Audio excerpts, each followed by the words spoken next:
Hello again. Now, there's been a fresh outbreak of violence against civilians in Afghanistan. At least 8 people have been killed in a suicide attack that apparently targeted the Indian consulate in the eastern Afghan city of Jalalabad.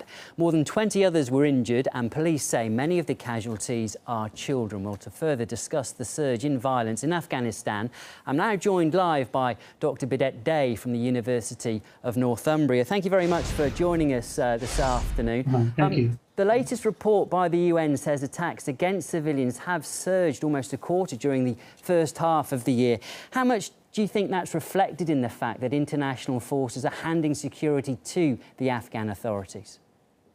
Okay, thank you. First of all, condolences to the families and to the families of the victims, as we know that most of them are children, and it's always saddening to see that innocent civilians are falling victim to these kind of terrorist attacks. But at the same time, we have to see the bigger picture of the scenario.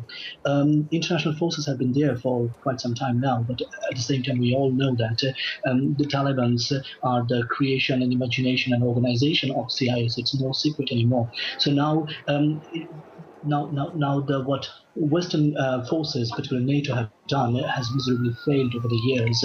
They couldn't actually cope with the local requirements. They didn't engage properly with the local communities and never tried to understand their needs and requirements. Instead, they tried to implement their defined democracy, their defined ways of establishing and running a state, which was not liked and appreciated by the normal Talibans. And in fact, that created sympathy for Talibans in this region.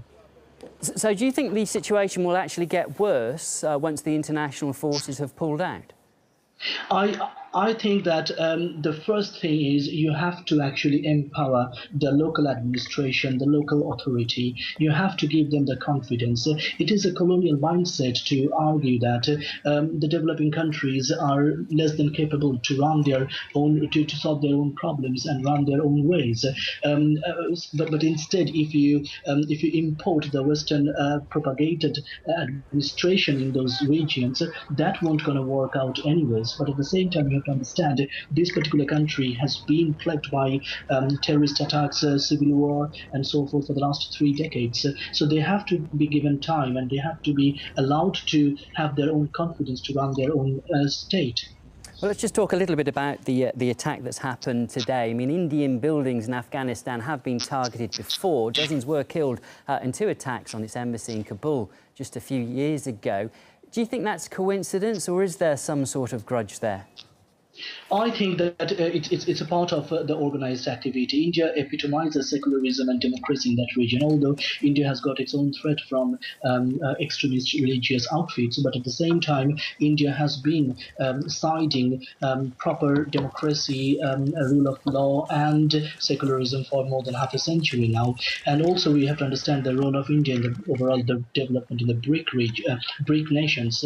So yes, I mean, there is something more than just coincidence, and there must be something more sinister behind it.